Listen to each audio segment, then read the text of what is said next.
국내 유일의 아시아 전문 팟캐스트 아시아팟.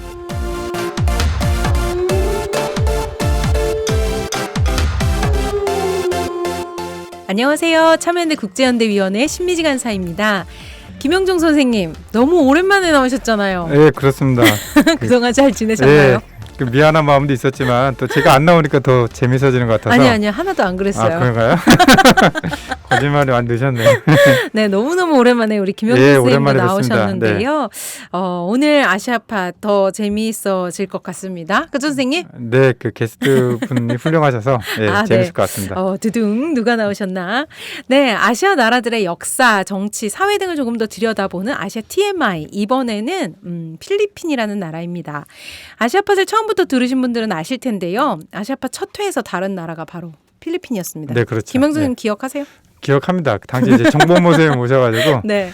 모두가 어색한 그 분위기 속에서 2017년 6월이더라고요, 선생님. 아, 벌써 그렇게 됐나요? 네, 그게 벌써 몇 년 전이에요. 네, 그래서 그때 필리핀 가도 되나요? 뭐 이런 식으로 질문하면서. 맞아요. 제목이 두테르테 1년 필리핀 가도 될까요? 이런 제목이었었는데요.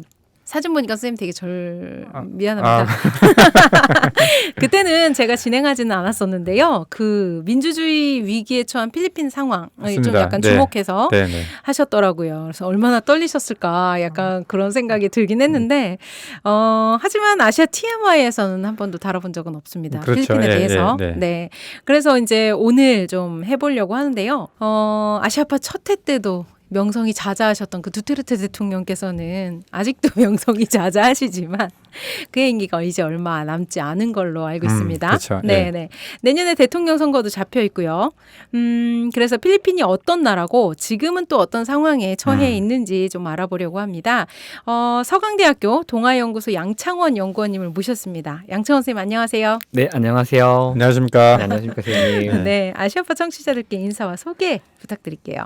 네, 안녕하세요. 저 방금 소개받은 양창원이라고 합니다. 저는 동남아시아 정치에 대해서 공부를 하고 있고요. 민주주의 제도의 실패라는 큰 주제로 또 필리핀을 대상으로 연구를 하고 있습니다. 네, 민주주의 실패요? 네, 제도의 실패. 제도의 실패. 네. 실패하고 끝난 건가요? 아니면 끝나나요? 앞으로 어떻게 되나요? 민주주의 이제 끝이야, 막 이런 거예요? 저 개인적으로는 민주주의라는 것이 뭐 하나의 어떠한 완성품이다 이렇게 보진 않고요. 그렇죠. 네, 계속해서 진행하고 또 쌓이고 과거의 것이 쌓이고 새로운 것이 되기 때문에 저 개인적으로는 이 제도의 실패라고 말은 붙였지만 이 실패가 결국에는 말 그대로 실패가 아니고 또 다른 시작점이 될 수 있다 이렇게 생각을 하고 있어요. 네. 제대로 비판하고 이제 새롭게 그러니까 다시 시작할 수 있는 어떤 뭐랄까 시작점 주시는 거? 그렇죠. 네, 희망. 그렇죠. 네, 희망을 발견. 그럼 뭐 오늘 딱 적절하신 분을 제가 그러게요. 근데 요즘 동남아 그 민주주의 상황이 희망을 찾기가 참 쉽지 않은 것 그렇죠, 같아요. 선생님. 맞아요. 이 날날이 들리는 소식들이 그렇게 좋지가 않습니다. 네, 그럼 오늘 필리핀에 대해서 좀 잘 이야기해 주시기를 부탁드리면서 이야기를 좀 시작해 볼까 하는데요. 저는 사실 가까운 친척이 필리핀에 오랫동안 선교사로 활동을 하셨어요. 그래서 몇 차례 다녀오기도 했고 몇 달 가서 살기도 했었거든요. 그래서 정말 너무 더운 나라다라고 느꼈던 곳이었어요. 네. 동남아 중에서도. 근데 또 그러면서도 스쿠버 다이빙 하러 보홀에도 놀러를 갔다 오고 또 했어요. 그래서 굉장히 이런 사연으로 친숙한 나라이기도 한데요. 양창원 선생님이 왜 필리핀이라는 나라에 관심을 갖게 됐는지 또 계기는 뭔지 이런 것 좀 듣고 싶어요. 먼저 대부분 지역 연구 하시는 분들이 우연한 계기에 특정 국가에 대해서 공부를 하게 되고 관심을 갖게 되는데요. 제가 알기로는 김용정 선생님께서도 말레이시아에 배낭여행을 갔다가 말레이시아에 공부를 하게 된 것으로 알고 있는데 그렇죠. 뭐 특별한 이렇게 그럴듯한 대답을 하기 좀 어려운 측면이 좀 있습니다. 흘러.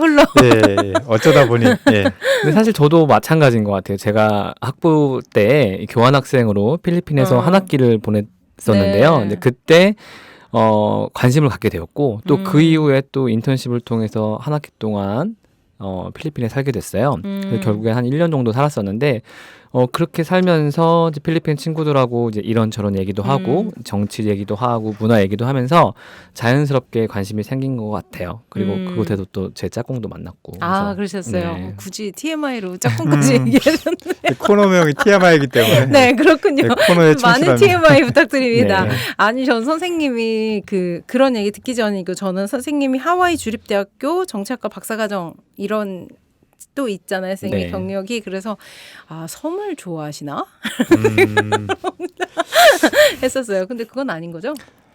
결국에는 이제 그렇게 볼 수도 있을 것 같아요. 제주도도 좋아요? 네, 전 제주도 좋아하고요. 역시 섬을 좋아하시는 분이에요. 그 필리핀 소개할 때 뭐 7,800여 개의 섬으로 이루어진 뭐 그런 네. 얘기 많이 하잖아요. 맞아요. 네. 섬이 엄청 많잖아요. 네, 진짜 그분들이 그 섬 의식 같은 게 있나요? 그러게 달라요? 섬 의식이라고 네. 하면은 제가 사실은 언어적인 측면에서 이제 필리핀 사람들이 각자 다른 언어를 사용하거든요. 그러니까 물론 이제 따갈로그라고 하는 공용어가 네, 있긴 네. 하지만 제가 살았던 이제 마닐라 지역에서는 이제 따갈로그를 많이 사용하고 그리고 저기 세부 지역에서는 또 세부아노라고 불리는 또 말을 사용하거든요. 그리고 제가 연구를 위해서 현지조사 갔던 지역에서는 이게 브로큰 스페니쉬라고 해서 이제 스페인어를 사용하는데 이제 공용어가 공식어가 아닌 것처럼 약간 뭐라고 해야 될까요? 말 그대로 맞지 않은 말 그대로 브로큰 스페니시. 네, 맞아요. 스페니시. 네, 그런 걸 사용해서 혹시 그런 게 섬 문화이지 않을까라는 생각도 한번 해보게 됩니다. 갑자기 말씀하시니까 제주도 말도 또 우리랑 다 약간 다르잖아요. 제주 말이 네, 방언이 많이 네. 다르잖아요. 네. 그런 것도 또 떠올리게 되네요, 선생님. 네. 어쨌든 섬을 좋아하시는 분인 걸로 강제. 강제적으로. 네, 그렇다면 선생님이 생각하시는 필리핀은 어떤 나라다? 한마디로 정의하면 어때요?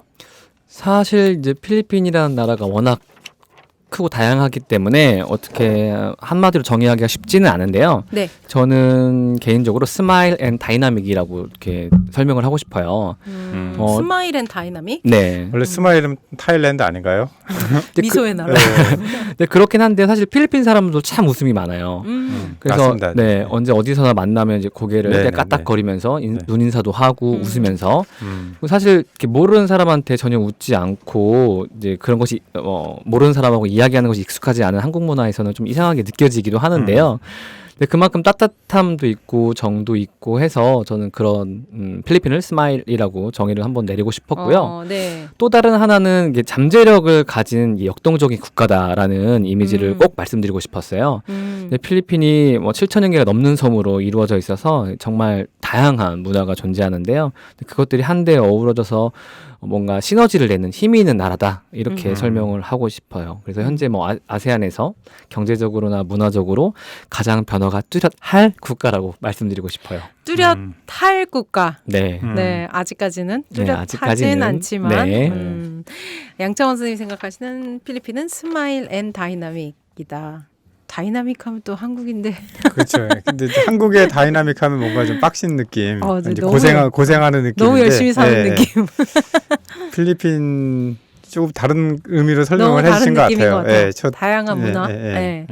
맞아요. 7,800개라는 섬이 있다는 것 자체가 상상하기가 되게 어렵거든요. 우리는 딱 섬이 얼마 안 되니까. 네, 맞아요. 그런 느낌이 좀 있어요. 선생님이 이번에 재밌는 연구를 해주셨어요. 제가 좀 찾아보니까 전 세계가 이제 코로나라는 동일한 위기를 겪으면서 각 국가별로 이제 다른 시스템이나 이런 걸 받아들이는 국민들의 성향이 비교가 확실히 되는 지점이 있었던 것 같아요. 코로나를 지내면서. 근데 또 한편으로는 좀 선진국이 다 도대체 뭔가 이런 생각을 하기도 했어요. 미국이나 이제 유럽 같은 데를 보면서는 선진국이란 어떤 기준이 하나는 아닌 것 같다. 돈만으로도 아닌 것 같고 문화적인 것도 뭐 어떤 게 더 옳다 그러다 말할 수 없는 부분이 있다라는 생각을 했는데 마침 선생님께서 그 코로나19 대응에 대해서 필리핀과 베트남을 비교한 연구를 하셨더라고요. 그래서 요거를 또 얘기해 주시면 필리핀 사회에 대한 특징이 조금 더 잘 나오지 않을까 싶어서요. 제목은 코로나19 대응에 왜 베트남은 성공하고 필리핀은 실패했는가입니다. 우선 왜 베트남과 비교하셨는지가 궁금하긴 해요. 먼저 이제 두 국가를 이제 학술적인 측면에서 비교를 하려면 이 비교 가능성이 있어야 되는데요. 연구를 진행할 때 이 베트남과 필리핀 두 국가 모두가 이제 권위주의 정부, 권위적 권위적인 측면이 있다라고 판단을 했고요. 그리고 베트남은 잘 아시다시피 일당 독재 체제고요. 그리고 필리핀은 뭐 체제적인 측면에서는 민주적이다라고 할 수 있겠지만 두테르테 대통령의 모습이 상당히 권위적이고 그리고 마약과의 전쟁을 치르는 과정에서 초헌법적인 살인을 하는 등 여러 가지 강압적인 모습이 있었어요. 뭐 그리고 또 두 국가가 비교적 비슷한 형태의 코로나19 대응 방법을 채택을 했었는데요. 그래서 뭐 팬데믹 상황에 맞게 정부 조직을 재구성하고 또 그 대응하기 위해서 전문성을 강화하고 뭐 봉쇄 조치도 그렇고요. 여러 가지 측면에서 비슷했어요. 이렇듯 뭐 대응 주체랑 대응의 방법은 비슷했으나 그 대응의 결과가 상이했다. 즉 베트남은 상당히 성공적이었고 필리핀은 아니었습니다. 뭐 이런 얘기를 하는 것이었고 도대체 그렇다면은 그 차이점을 만드는 원인이 무엇인가? 왜 네, 베트남은 궁금합니다. 성공하고 네, 그것이 필리핀은 연구 실패했는가? 왜요? 어, 취조하듯이 지금 내가 왜 그런 거예요? 먼저 이게 베트남은 성공했고 필리핀 실패했다라는 얘기를 할 때 무엇이 성공이냐 또 무엇이 실패냐를 먼저 정의를 해야 하는데요. 제가 연구를 할 때에는 정부 지침의 효과성이 잘 나타나는가 그리고 즉 확진자의 숫자가 확실히 줄어들었는가 뭐 이렇게 평가를 했었고요. 그리고 어떠한 조건에서 그 효과성이 정부 지침의 효과성이 잘 나타났는가를 보았습니다. 예를 들면 정부의 대응 체계는 어떠했나, 또 경제적 자원과 의료 수준, 또 감염병을 경험했던 경험은 있었나, 또 감시 체계와 뭐 방식 등 이렇게 얘기할 수 있는데요. 연구를 할 때 필리핀이 인도네시아에 이어서 아세안 국가들 중에서 두 번째로 많은 확진자를 가지고 있었고요. 네. 지금 현재도 살펴보면 11월 15일 기준으로 해서 280만 명이 넘는 거죠. 그래서 누적이요. 네, 누적으로. 그래서 평균적으로 봤을 때 2020년 1월 달부터 봤을 때 하루에 약 4,200명 정도가 걸렸다. 평균적으로. 네. 물론 그 안에서 뭐 10,000명이 넘었을 때도 있었고 2만 명 가까운 때도 있었고 또 어떤 날은 제로에 가까운 날도 있었는데요. 평균적으로 그렇다라는 거고 우리 베트남 같은 경우에는 약 100만 명 정도 현재. 네. 근데 이거는 수치가 종합적인 수치가 그렇긴 한데 베트남 같은 경우에는 북부와 남부를 나눌 필요가 좀 있어요. 하노이와 호치민시를 네.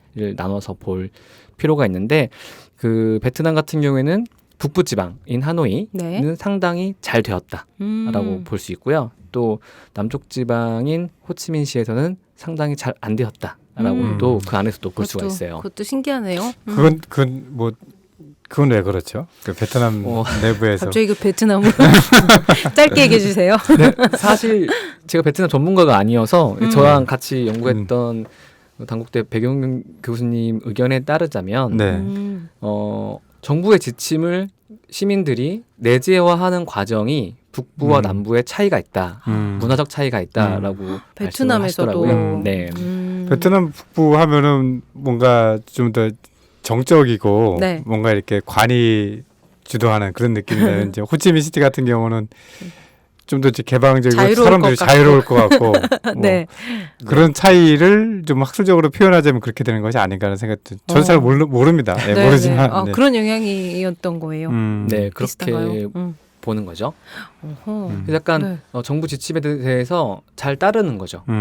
북부 사람들이. 북쪽 사람들이. 네. 네. 남쪽 사람들은 좀 더 개인적으로 이 의료 시설을 방문을 하거나 개인적으로 대응을 했다라고 한다면 북부 사람들은 좀 더 조직적으로 이렇게 했다라고 감히 생각을 합니다. 그렇군요. 그럴 수 있겠네요. 네. 북부 남부는 또 문화적 또 역사적으로 차이가 많으니까 네. 그래서 실제로 그런 대응에서도 차이가 있을 수 있을 것 같아요. 네.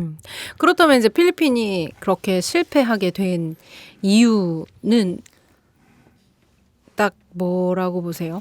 뭐 여러 가지 이유가 있는데요. 이렇게 방금 말씀드린 것처럼 이 베트남과 필리핀의 이 가장 큰 차이점을 만들었던 것은 결국엔 이 국가 시스템이라고 부르죠. 이것이 내놓은 어떤 지침을 시민들이 어떻게 인식을 하고 그걸 내면화하고 또 능동적으로 참여하고 또 어떻게 이걸 확산시키느냐가 중요했다라는 거예요. 그 사이가 그것이 국가의 관리 역량 향상에도 영향을 미쳤다라는 것인데요.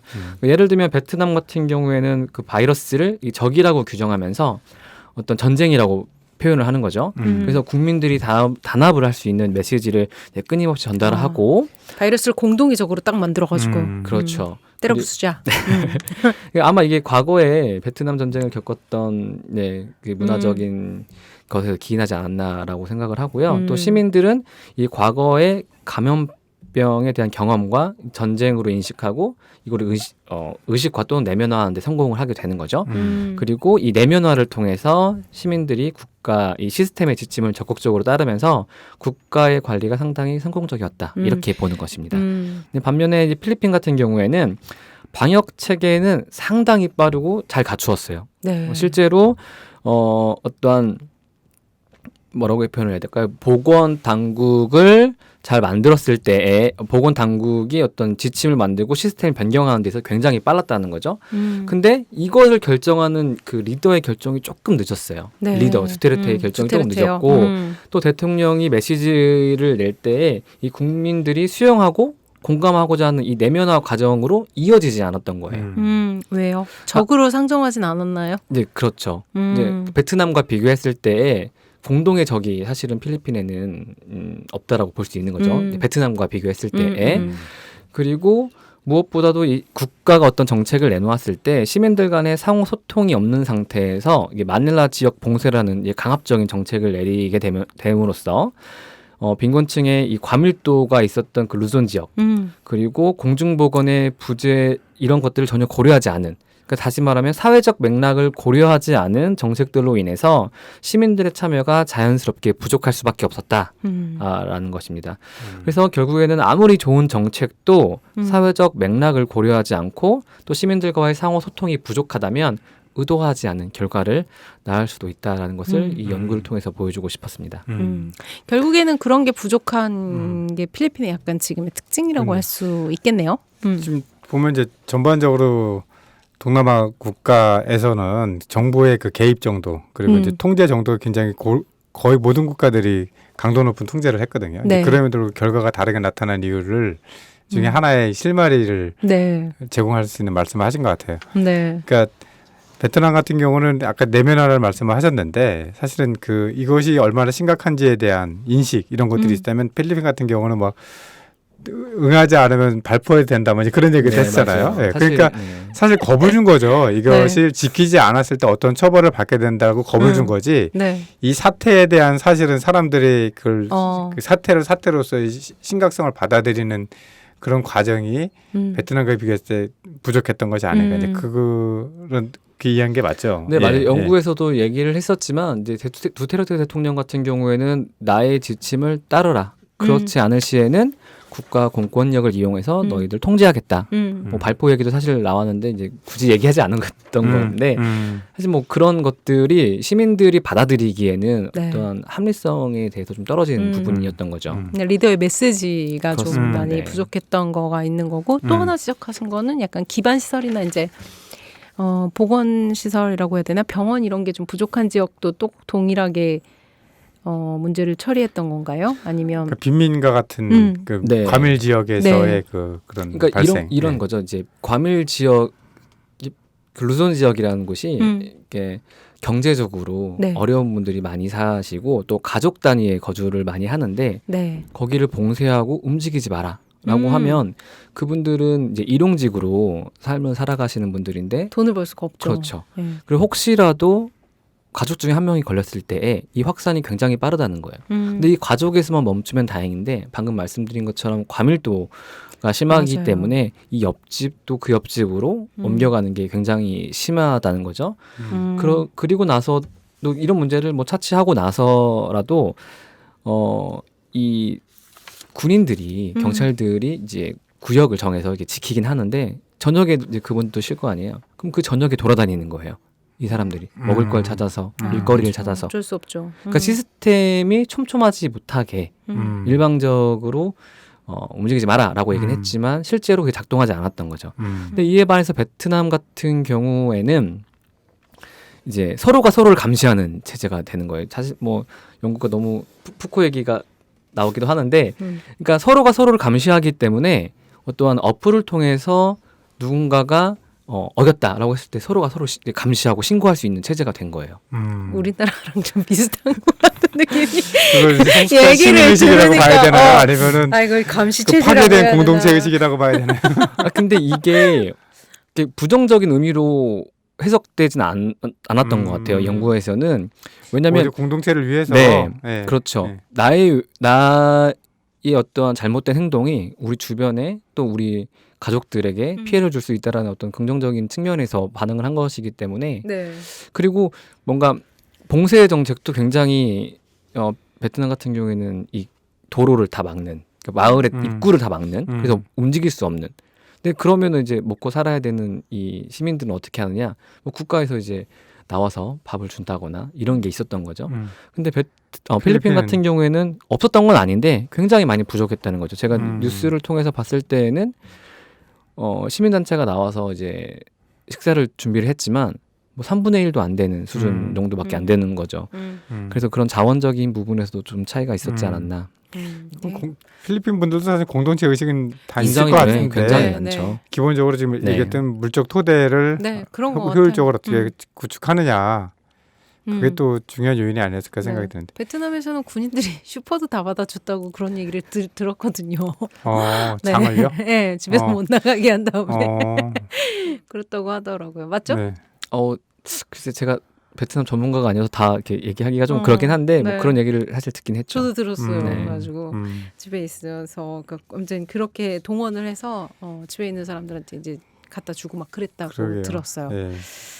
그래요. 그게 뭐 하나만의 문제는 아닐 것 같다는 생각이 드는데요. 네네. 약간 다른 나라 사례도 좀 나중에 연구를 연구를 좀 해주시면 좋을 것 같아요. 선생님 말레이시아를 얹으시려고 지금 이거는 설명이 안 돼요. 지금 말씀하신 걸로 말레이시아가 설명이 안 됩니다. 아시아 예. 정말 하나로 설명하기가 예, 너무 어려운 예, 부분이 예. 있어요. 사실 저는 관심 있었던 게 싱가포르도 굉장히 재미있다고 그렇죠. 생각을 네. 했어요. 뭐 경제적으로는 굉장히 부국이잖아요. 맞아요. 그리고 유교 사상을 가지고 있는 국가이기 때문에 이렇게 가족주의, 연대 뭐 이런 게 중요한 도시국가인데 어떻게 그렇게 많은 확진자를 낳았는지 조금. 근데 싱가포르는 그나마 양반인데 초기에 이제 이주 노동자 중심의 맞아요. 그 과밀 지역에서 과밀 확 지역에서. 확산이 됐고 그 외에는 안정이 되고 그리고 싱가포르는 확진자 수는 많았지만 그 치명률 이게 굉장히 적어서 사실은 사망자 수에서는 거의 크게 영향을 받지 않은. 의료가 잘 돼 있어서 아닐까요? 예, 아마 저도 그렇게 생각을 하고 또 싱가포르도 통제하면은 또 남부럽지 않은 나라이기 때문에 예, 그런 부분이 작용을 하지 않나 이렇게 생각이 드는데. 진짜 아시아 나라들을 이렇게 예. 쫙 다 누군가가 쫙 연구를 하면 예, 엄청 근데 이제 말레이시아는 좀 이상한 게 처음에 괜찮다가 작년 말에 올라가기 시작해서 올해 막 가면은 하루에 2만 명 막 이렇게 나왔었거든요. 예, 근데 말레이시아는 뭐 경제 수준이라든가 의료 시설 뭐 이런 것들이 적어도 아세안 국가 중에서는 그쵸. 우수한 높은 편에 편이잖아요. 높은 편이고 예, 어쨌든 뭐 다음에 또 궁금한 걸 저도 좀 알아보는 걸로 하고요. 예. 네. 네, 요 코로나를 가지고 또 필리핀이라는 나라를 좀 짚어보니까 어떤 상황인지 좀 볼 수 있었던 것 같은데 이제 또 다른 이야기를 한번 해보면 그 필리핀이란 나라 명 있잖아요. 제가 찾아보다 보니까 두테르테 대통령이 불만이 있으신 것 같더라고요. 그래서 2019년에 필리핀이라는 이름을 바꿔야 된다 이렇게 얘기를 하셨어요. 근데 그게 두테르테 대통령만 그런 게 아니더라고요, 선생님. 네, 1965년도인 걸로 제가 기사를 본 것 같은데요. 그 페르디난드 마르코스라고 불리는 보통 독재자로 더 많이 알려져 있죠. 그분도 역시 국명을 바꾸자 이렇게 말씀을 하셨던 것 같아요. 이유는 일단은 크게 두 가지로 요약할 수 있는데 하나는 표면적인 것은 이제 필리핀이라는 국명이 이제 과거 식민지 유산이기 때문에 이제 과거를 청산하고 이제 새로운 국가로 발돋움하자. 다시 말하면 이제 필리핀의 정체성을 살릴 기회다. 이 이름을 바꾸는 것이 이렇게 보는 것 같아요. 근데 실제로 스페인 식민 지배가 끝난 지 벌써 150년이 훨씬 지났잖아요. 네. 근데 여전히 그 영향력은 상당하고 뭐 길거리의 이름이라든지 건축물 그다음에 한 인구를 구성하는 메스티조라고 불리우는 사람들 등 여러 가지 식민지 유산이 남아 있는 것이 사실이에요. 근데 그런 것들을 어떻게 보면은 이용하려는 거죠. 그래서 이것에 대해서 신민족주의의 등장이 아닌가 하는 이야기도 현지에서 나오고 있습니다. 그리고 두 번째로는 제 개인적인 생각인데 네. 혹시 두테르테가 자신의 어떤 정치적 유산을 남기고 싶어하는 건 아닌가? 라는 생각을 저는 개인적으로 국명을 했어요. 바꿔버리면서 꼼수가 있겠죠. 네. 그렇게 거창한 역사의식이라기보다는 꼼수가 있을 것 같아요. 네, 사실 두테르테가 제안한 그 국명이라는 것이 마할리카라는 건데요. 네. 찾아보니까 누구야 저기 마르코스도 이거를 하자고 했었더라고요. 똑같이 내놨어요. 네, 한 번 더 더블 체킹을 해야 될 것 같은데 어쨌든 뭐 그런 얘기가 있었더라고요. 그래서 어떻게 의미가 어떻게 담겨 있는 거죠? 이 의미가 산스크리트어라고 하더라고요. 그래서 마할은 great, 좋은, 뭐 대단한, 뭐 이런 뜻이고요. 타지마할 할 때 마할이네요. 그런가? 오, 역시. 역시 대단하십니다. 제가 좋아하는 이유가 있죠. 아닌데 그냥 찍은 겁니다. 그리고 리카는 크리에이션이라는 뜻이래요. 어떤 창조물. 그래서 이 대단한 창조물이다. 필리핀이. 뭐 이렇게 되겠죠. 이름 좋네요. 그래서 자신이 혹하네. 제 생각에는 혹시 자신이 그 변화된 국명의 첫 번째 대통령이 되고 싶어서 자신의 정치적 유산을 남기고 싶어서 그렇게 하는 건 아닌가. 왜냐하면 마르코스도 사실 그때 당시에 자신의 정치적 유산을 남기고 싶어서 이제 그런 거니까요. 네. 그러니까 뭐 정치적 의도는 분명히 있는 건데. 네, 첫 번째가 굉장히 의미가 크잖아요. 네, 그렇죠. 네. 그런 게 아닌가라는 제 개인적인 생각을 했어요. 일반 사람들도 호응이 좀 그러니까 저도 그거 궁금해요. 사람들은 어떻게 생각해요? 근데 사실 저는 이 국명 바꾸는 거에 대해서 큰 관심이 없었어요. 왜냐면 뭐 그냥 두테르테의 어떤 도발이라 이렇게 생각했었거든요. 또 저러네. 그래서 이 국명 변경에 대해서 시민들의 반응을 좀 찾아봤는데요. 굳이 바꿀 필요가 있느냐라는 의견이 좀 더 우세한 것 같아요. 실용적 의미에서. 네. 뭐 보도를 보면 한 인터뷰 한 사람이 이런 얘기를 하더라고요. 할머니셨는데 내가 70년을 필리핀에 살았는데 갑자기 난 그럼 어느 나라에 살게 되는 거냐. 마할리카에서 살기.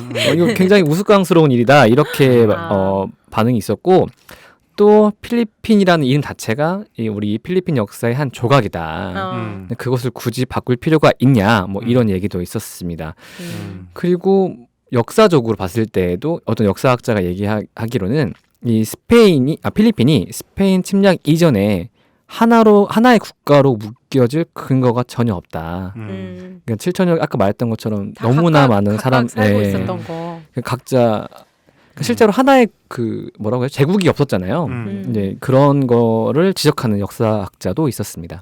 그럴 수 있겠네요. 지금은 별로 그런 마을 얘기 안 단위 나오죠. 공동체 정도였죠. 뭐 네. 원래 국가가 아니었었잖아. 네. 근데 뭘 다시 세워 그런 생각일 수는 있겠네요. 네. 그래서 저도 이걸 보면서 너무 재밌었어요. 그래서 사람들은 어떻게 반응할까? 그리고 또 한편에서는 우리나라 사람들이었으면 만약에 이름이 되게 일본이 지어준 뭔가를 이름이 남았어. 난리 났을 것 같은 거예요. 일본의 국왕의 이름을 따서 뭔가 그렇죠. 일본의 무슨 뭐 모험가의 이름을 따서 만약에 지었다. 그랬으면 이랬으면 벌써 난리 났을 것 같아요. 당장 바꿨을 것 같아요. 총 돋고 막 부시듯이. 네. 그래서 좀 다를 수 있겠구나 했는데 이 부분도 또 필리핀만의 특색이 좀 살아나는 설명이었던 것 같습니다.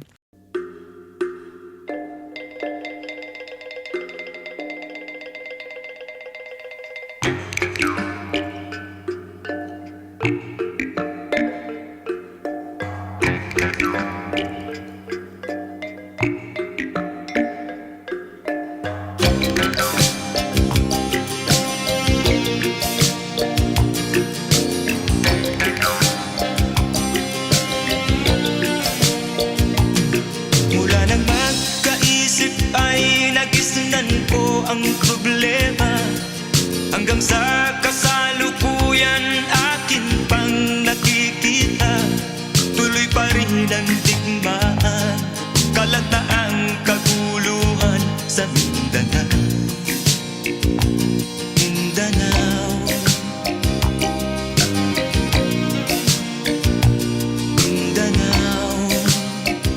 네, 지금 나오고 있는 음악은요. 양창원 선생님이 소개해 주신 필리핀 음악인데요. 쌤 어떤 노래예요? 제가 지금 선택한 노래는요. 그 프레디 아길라라는 사람이 부른 노래예요. 네. 사실은 이분이 되게 유명하신 분인데 네. 뭐 안악이라는 노래를 불러서 네. 우리나라 사람들한테도 굉장히 되게 익숙한데 유명하죠. 네. 포크 가수이면서 필리핀의 포크 가수이면서 저항 가수라고 불리거든요. 네. 근데 이분이 부른 민다나오라는 곡이에요. 아. 네, 제가 민다나오에 대해서 관심이 많기도 하지만 이 노래가 민중가요 우리나라의 민중가요처럼 네. 이제 불리는 건데 민다나오에 대해 설명을 하는 거예요. 내가 어렸을 때에 문제점들이 많았다 민다나오에. 그리고 현재에도 마찬가지다. 여전히 나는 이런 문제점을 보고 있다. 이 문제가 지금 민다나오 전역에 있다. 그래서 어떤 사회적 의미를 담고 있는 곡이어서 제가 선택을 해봤습니다. 네. 가수는 네, 프레디 아길라. 아길라 그리고 제목은 민다나오. 민다나오. 네. 더 들어보실게요. Hindi malaman kung ano ang gagawin sa tuwi-tuwi na mga taong walang malay madalas na nadadamay sa Mindanao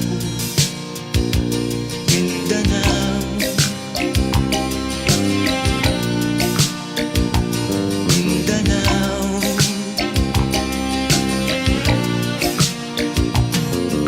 Pinoy kapwa Pinoy ang naglalaban doon sa Mindanao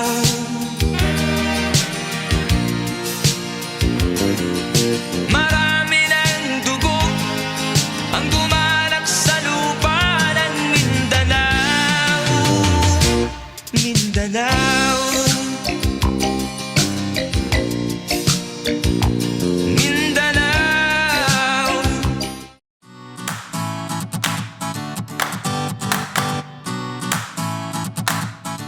참여연대가 제작하는 책 이야기 팟캐스트 책사이다와 국내 유일의 아시아 전문 팟캐스트 아시아팟 매주 목요일에 번갈아 찾아갑니다. 정부 지원금 없이 회원의 회비로 운영되는 참여연대입니다. 청취자 여러분, 참여연대의 회원이 되어주세요. 포털 사이트에서 참여연대를 검색하시거나 참여연대로 전화 주시면 됩니다. 전화번호는 02-723-4251 02-723-4251입니다. 지금의 필리핀을 알기 위해서는 과거의 필리핀을 알아야 되는데요. 필리핀은 앞서도 조금 설명해 주셨지만 두 나라의 식민지 지배를 받았습니다. 선생님, 필리핀 역사에 대해서도 조금 짚어주시면 좋겠는데 너무 멀리 가면 힘드니까요. 스페인, 네. 미국 식민지 전후 이렇게 하면 설명이 좀 쉬우실까요?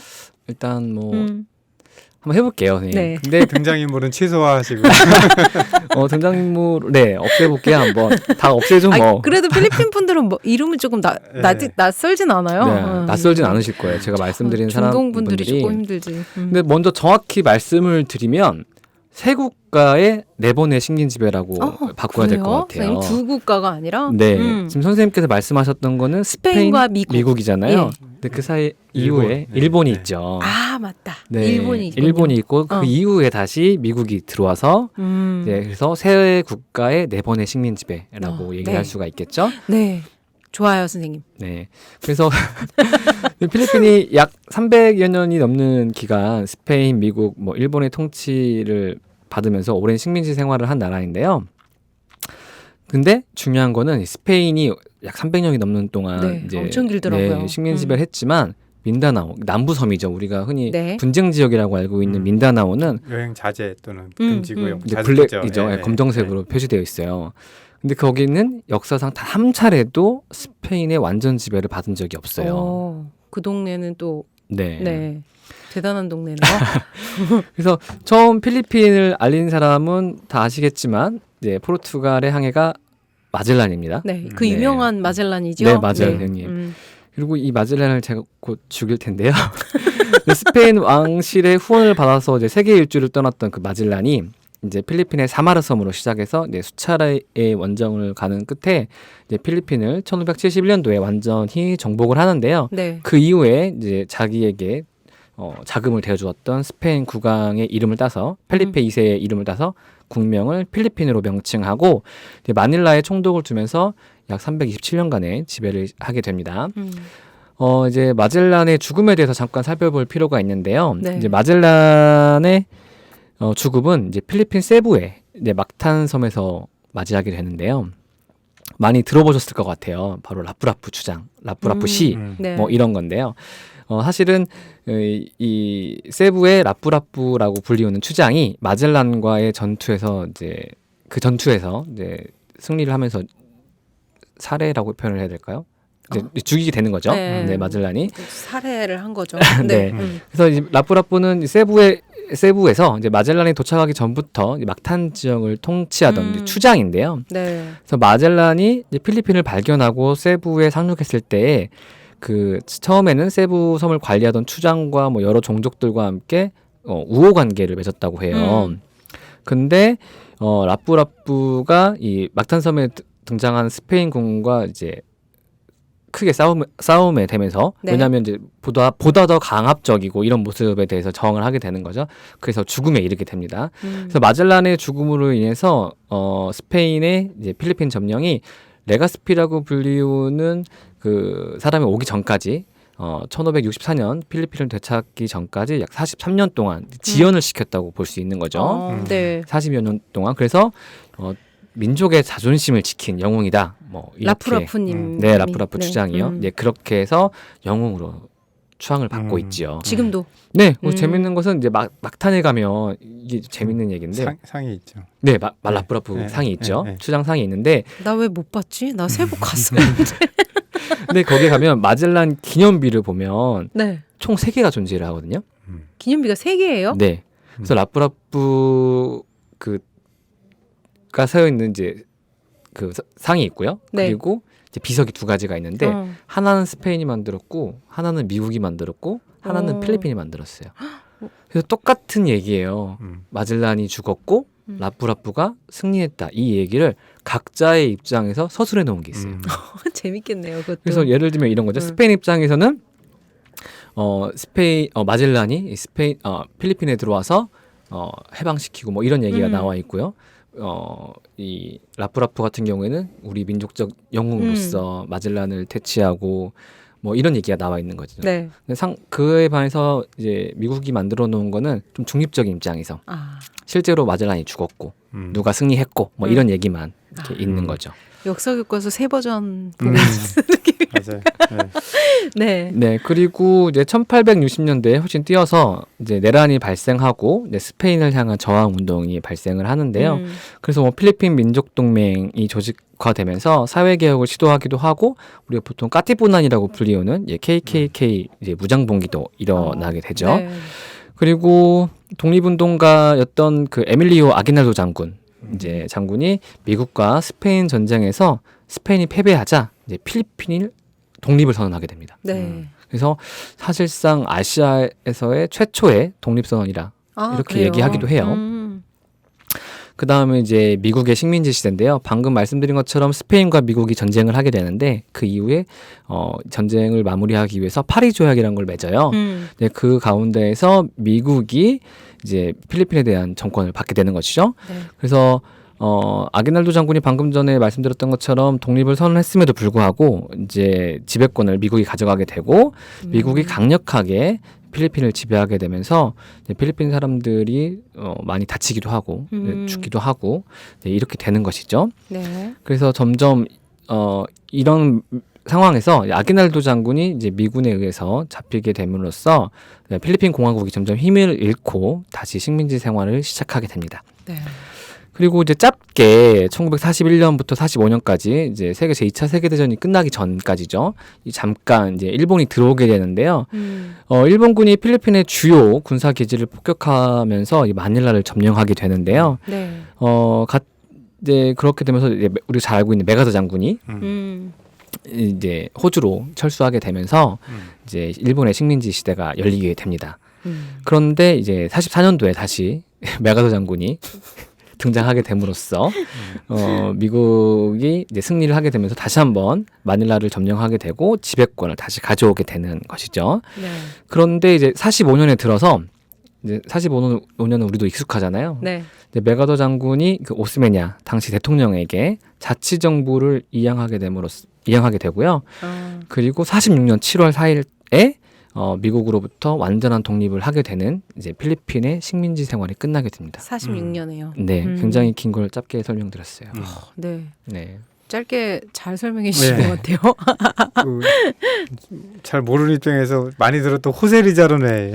아까 말씀드렸던 것처럼 네. 그 스페인 지배, 그러니까 뭐라고 해야 될까요? 필리핀 사람이라는 거를 처음으로 인식하게 만든 그 어떤 뭐라고 해야 될까요? 어떤 책이 있어요. 이제 그 네. 책을 쓰신 분이 호세 리자리고 민족적 영웅이라고 호칭을 받는데 필리핀 대학을 졸업하려면 제가 알기로는 그래요. 필리핀 대학을 졸업하려면 호세 리자리라는 과목을 이수를 해야 된다라고. 그 정도로 아, 과목이 있어요? 네, 그 정도로 굉장히 엄청난 네, 분이시군요. 민족적 영웅인데 근데 그분은 사실 안과 의사예요. 굉장히 부유한 집안에서 엘리트시네요. 네, 맞아요. 스페인 유학을 갔는데 스페인에 갔더니 자기가 스페인 사람이 아닌 거예요. 근데 필리핀 사람도 아닌 거예요. 그럼 난 뭐지? 난 누구? 여긴 어디? 이렇게 된 거죠. 네, 그렇게 됨으로써 돌아와서 이제 필리핀 사람들이 겪고 있었던 상황을 책으로 남기게 되는데 그게 놀림의 땅해래. 그죠? 나를 만지지 마라. 이런 게 있어서 이 책을 통해서 사람들이 우리가 스페인 사람이 아니구나. 우리는 필리핀어구나. 필리핀 사람이구나. 네, 이렇게 민족적 자긍심을 아이덴티 정체성이라고 하죠. 이런 걸 그분이 깨닫게 약간 되는. 국가 정체성을 만들어 주신 거네요. 약간 국가 공동체라는 필리핀이라는. 그렇죠. 네. 그렇게 표현을 하죠. 어, 그렇게 여겨지고 있고요, 실제로. 아, 그렇군요. 그러면 그 필리핀이 독립을 하고 나서의 어떤 근현대사? 네. 또 조금 얘기해 주실 수 있으세요? 사실 필리핀 근현대사라고 했을 때 미국과의 관계 그리고 독재 네. 사실 뭐 한국과 비슷한 상황이라고 볼 수가 있어요. 우리보다 잘 살았었잖아요, 그리고. 그렇죠. 저도 이제 그 세대는 아니어서 잘 모르는데 들리는 거에 되게 의하면 많이 들었었거든요. 우리 그렇죠? 필리핀 되게 잘 살았다고 막 이러시면서. 70년대에 굉장히 잘 살았다라고 해요. 네, 네. 그리고 당시에 시손이었나요? 어떤 그분이 쓴 글을 봤는데 자기가 아시아를 돌아다녀 보니 이거는 필리핀을 제외하고 일본과 필리핀을 제외하고는 다 경제적으로 낙후돼 있더라.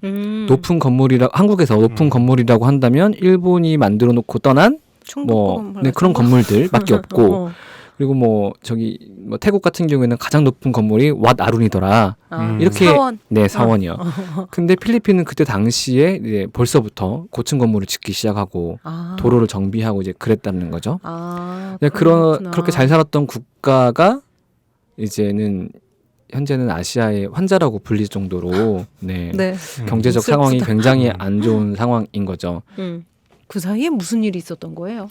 여러 가지 이유가 있는데요. 사실 결과적으로 얘기하면 너무 단편적인 게 되긴 하지만 일단 그 독재가 가장 큰 문제지 않았나. 그러니까 1965년부터 86년까지 27년인가요? 이렇게 한 사람이 독재 정치를 하는 데 있어서 어떤 경제 정책을 세우고 이행하는 데 있어서 미국의 지원이 상당히 큰 효과를 처음에는 발휘를 했었는데 미국이 점점 지원도 줄이게 되고 또 필리핀이라는 국가가 이 수입 대체 산업을 하다가 갑자기 수출 지향성 공업으로 가겠다라는 갑작스러운 이 경제 체제 전환 이런 게 준비가 안 된 상태에서 그랬던 거고요. 그리고 미국과 일본이 지원한 이 원조 자금이 이 낙수 효과라고 하죠. 이렇게 위에서 아래로 이렇게 이렇게 흘러 내려가야 되는데 이 정실 자본주의라고 해서 이 주변 사람들, 대통령을 중심으로 한 권력자들, 소수의 권력자들이 이제 소유하게 됨으로써 어떤 선순환 구조가 만들어지지 않았다라는 것이 일반적인 설명이죠. 필리핀 경제가 안 좋게 된.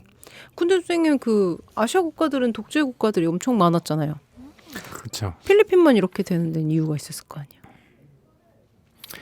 뭡니까 도대체? 필리핀 말은 아니죠. 그렇다고 근데 반대로 얘기하면은 그 예외적 성장이라는 것이 그 예외적인 경우에 그게 좀 더 정확한 표현인 것 같아요. 네. 예, 이제 한국 같은 사례라든가 그리고 이제 싱가포르도 얘기를 하겠는데 싱가포르는 또 도시국가라서 네, 맞아요.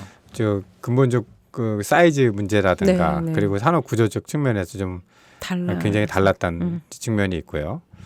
그 다음에 이제 그 동남아에 뭐 이제 그 흔히 얘기했을 때 네 마리 용에서 이제 그 다음 네. 그 세컨 그에 해당되는 그 세컨 티어에 해당되는 그런 것들이 있는데 뭐 말레이시아 같은 경우는 제가 볼 때는 뭐 중공업 정책이라든가 뭐 이런 것들을 하고 그렇게 했고 수출 중심 뭐 이런 걸 했지만 결정적인 거는 저기 석유 개발을 네네.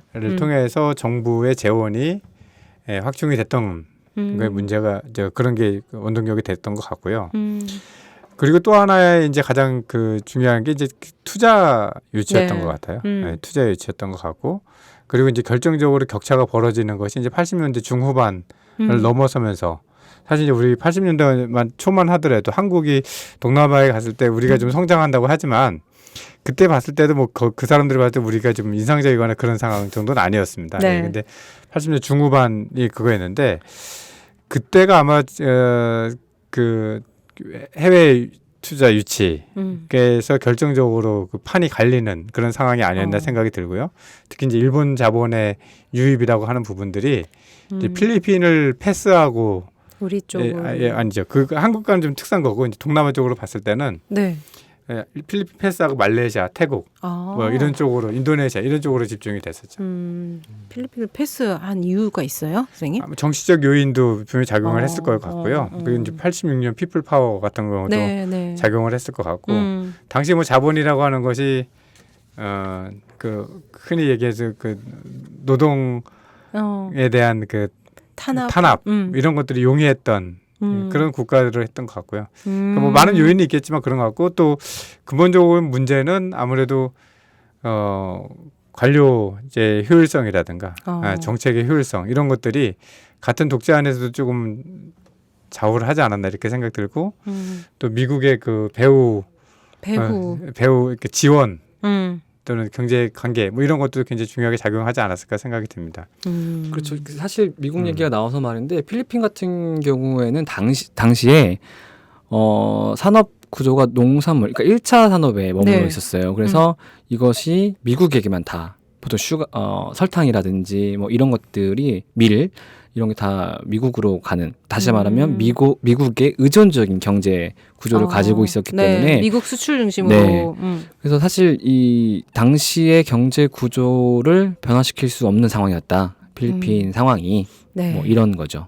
그리고 뭐 효율성 말씀하셨지만 김원준 선생님께서 말씀하셨지만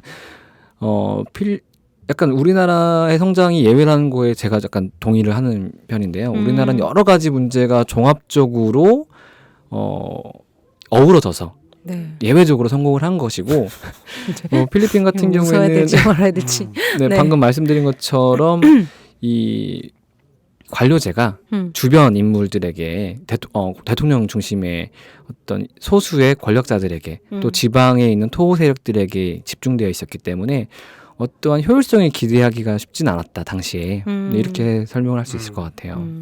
뭐 또 특징에서 얘기했던 그 토고, 그런 것도 뭐 이제 정치적인 특징이나 아니면 뭐 피플 파워 이야기나 이런 건 이제 2편에서 이어가긴 할 건데 이렇게 아시아 국가들하고 약간 비교해 보고 나니까 또 궁금해진 게 아세안에서의 필리핀의 지위는 지금 어느 정도인지도 갑자기 궁금해지는데요, 선생님?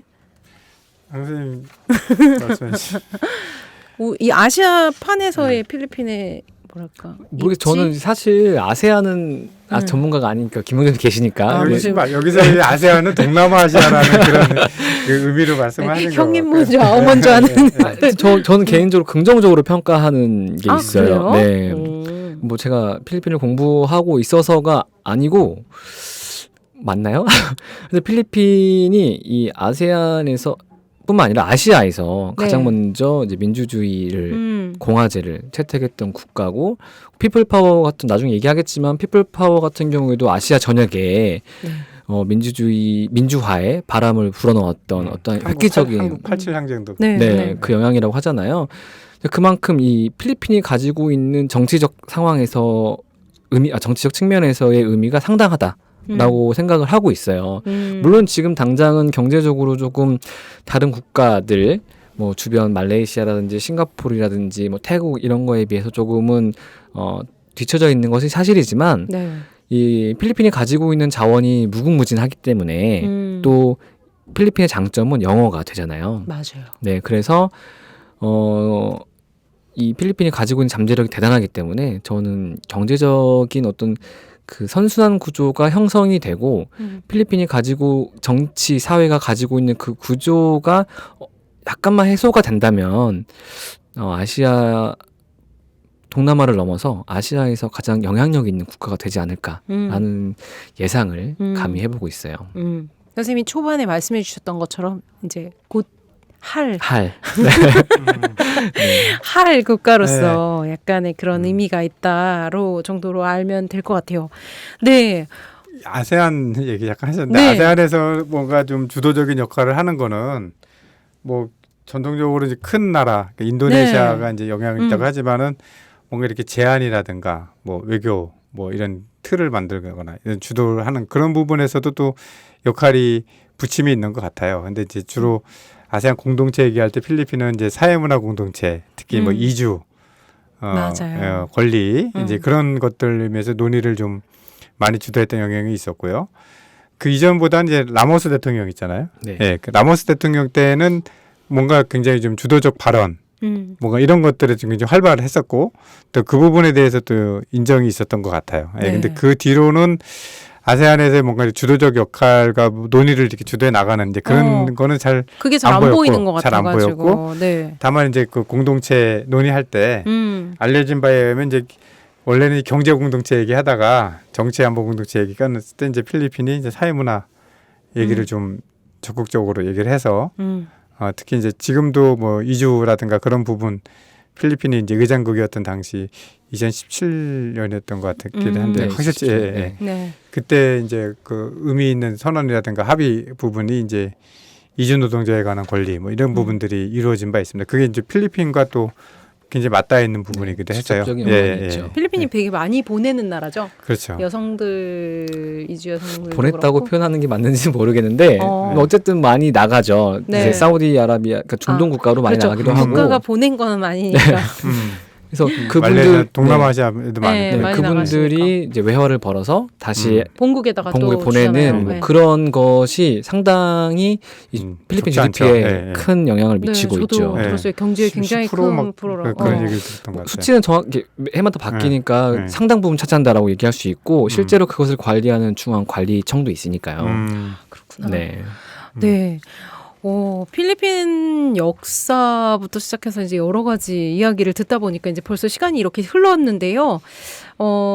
양천 선생님 그 다음 시간에는 아까도 살짝 말씀드렸지만 저희가 되게 궁금해하는 정치와 그다음에 뭐 필리핀 사회에 대한 다양한 이야기 또 다각적인 이야기들을 다음 시간에 해주실 거죠? 네. 물어보시면 대답해드려야죠. 네. 다음 2편도 많이 기대해 주시면 좋겠는데요. 양천 선생님 아시아파 처음 출연하셨는데 어떠세요? 떨리진 않으셨어요? 말씀을 너무 잘하시는데. 네, 굉장히 잘하세요. 네. 아니, 굉장히 떨렸고요. 준비를 왜요? 더 많이 자세하게 했었어야 되는데 어, 좀 부족하지 않았나라는 생각이 들고요. 욕심쟁이네요. 근데 뭐 김명정 선생님이랑 이제 간사님께서 워낙 잘해주셔서 편안하게 이끌어주셔서 고마워요. 잘할 수 있었습니다. 돌발 질문이 좀 있어요. 죄송합니다. 놀때 홍대 참여연대 우리가 할 수 있는 것들 지금 뭐하네 놀때 홍대 참여연대 아직도 회원가입하지 않고 뭐하네 놀때 홍대 참여연대 우리가 할 수 있는 것들 지금 뭐하네 놀때 홍대 참여연대 아직도 회원가입하지 않고 뭐하네 바로 너 바로 너 바로 너 바로 너 당신이 우리의 든든한 배후 0% 우리가 받는 정부 지원 0% 시위꾼 아냐 시민의 파수꾼 유엔이 인정하는 시민단체 파트너 행동하는 시민과 함께하는 권력 감시기구 참여연대 놀때 홍대 참여연대 우리가 할 수 있는 것들 지금 뭐하네 놀때 홍대 참여연대 아직도 회원가입하지 않고 뭐하네 놀때 홍대 참여연대 우리가 할 수 있는 것들 지금 뭐하네 놀때 홍대 참여연대 아직도 회원가입하지 않고 뭐하네 김영준 선생님 오니까 저도 기분이 업됐어요 지금. 아, 그래가지고 예, 좀 아니 신나네요. 근데 저 없을 때 더 있으니까. 신나실 것 같아요. 아니요, 쌤이 있으니까 뭔가 내가 몰라도 선생님이 알아서 해주시겠지 이런 마음이 생겼어요. 그래서 다음 시간에 또 2편에도 나와주실 거죠? 네네. 두 분 모두 부탁드립니다. 오늘 나와주셔서 감사합니다. 네, 감사합니다. 네, 감사합니다. 아시아 TMI 필리핀 2편에서는 내년 선거를 앞둔 필리핀 정치 상황과 사회적 과제 등에 대해서 알아보겠습니다. 1편 여기까지입니다. 들어주셔서 감사합니다.